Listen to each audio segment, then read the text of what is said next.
Shalom, friends. I just got off the phone with Boris Golden. Boris is a Jewish guy from the Ukraine. I actually had the joy of leading Boris to the Lord and discipling him.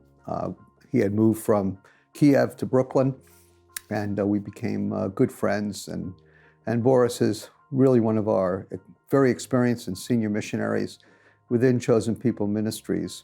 And he has been leading our work in Ukraine for quite a number of years.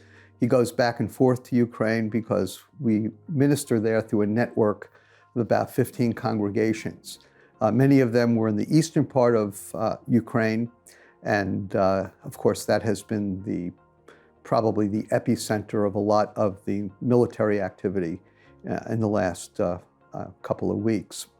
And I wanted to just share with you what's been going on and what Chosen People has been able to do through our networks within Ukraine.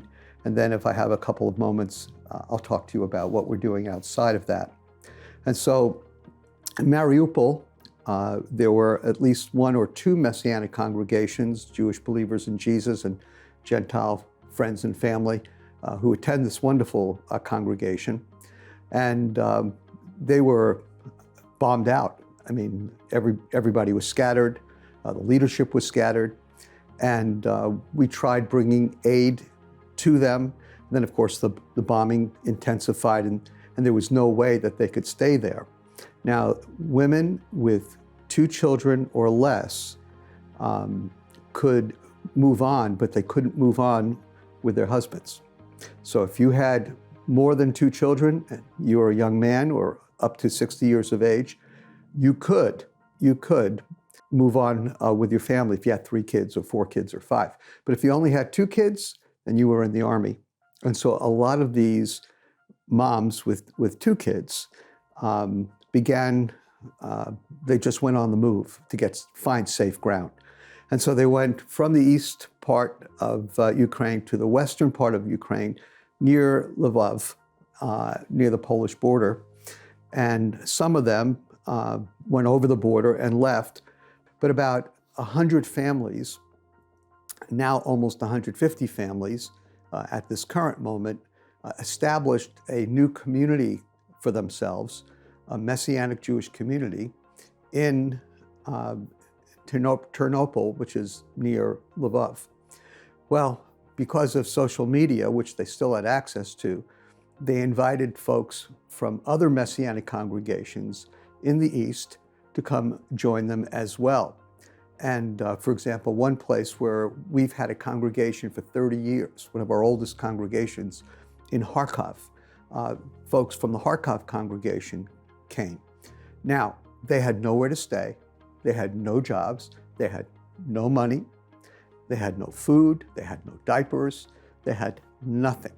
And so we've been able to get money in, actually, over the last, ever since the war started, but particularly over the last 2 or 3 weeks when they began forming this community. And so Boris has been able to get money in through bank transfers, if you can believe it. It was still operating, even as of today.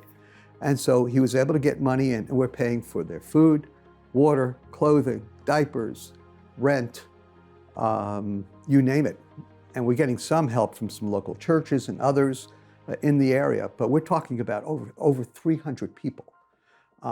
And so our budget right now is about $10,000 a week. And by God's grace, folks have been sending in funds, and we've been able to provide this money for them.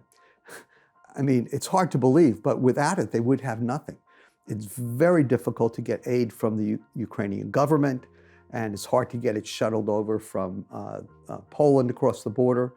And so we are taking care of this large, growing Messianic community. And the beautiful thing about it is you think that they keep everything to themselves, but they love the Lord and they're so sacrificial. And so in the midst of all their troubles, they are sharing what we send to them with mostly non-believers in and around the western part of Ukraine. So please pray. We need your prayers. We need your support. We need your hearts for these dear people. Now, some of them have moved over the border. And a lot of Ukrainians have moved over the border.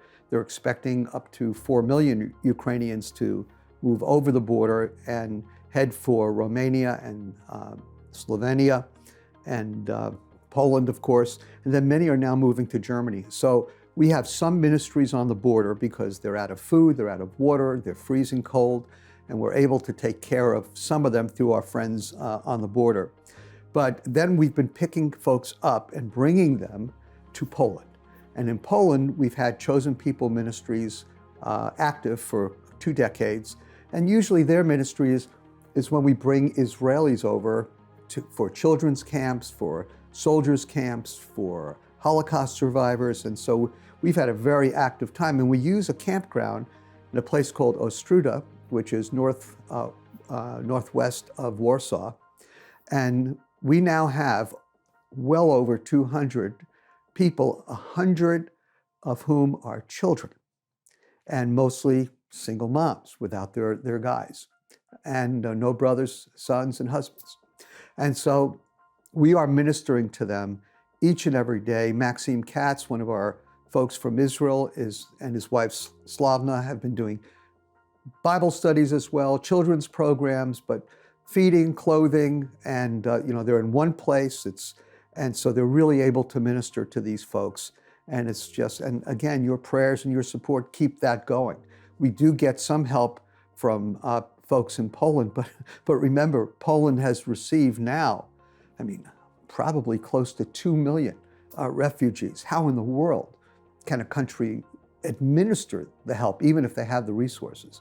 And so it's always local, dear friend. And so what we're doing for them is not something that other people can do for them, particularly taking care of the children and particularly presenting the message of the gospel and God's love.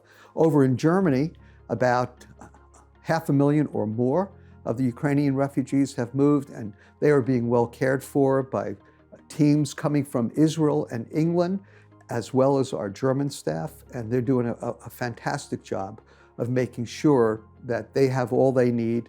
And a lot of these people are staying in individual German Christian homes, and actually many are staying in individual Polish homes. But we have this campground, so we're really able to pour a lot into people intensively. And so pray for all this. Last place, there's going to be a great wave of immigration to Israel. We call it making aliyah.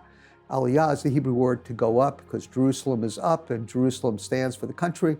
So when we talk about Jewish people moving to Israel, receiving some government benefits and so on, becoming citizens almost instantaneously, that's called aliyah. And so at first we thought that there'd be a couple of thousand that were making aliyah. Then the number came between 20 and 30,000. The other day, the Minister of Immigration said that it might be as many as 100,000.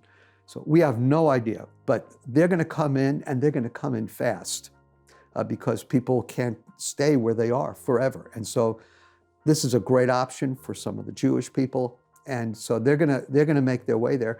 We have a staff of 25 in Israel, and we love helping people.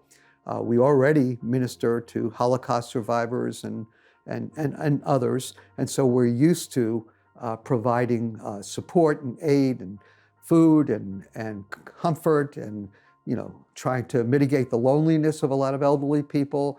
And so helping, so to speak, is one of the things that Chosen People's done well ever since we were founded in 1894 by Leopold Kohn, who helped his fellow Jewish immigrants from Eastern Europe at that time when they came to New York City. And he provided medical help and food and training, citizenship training, language training.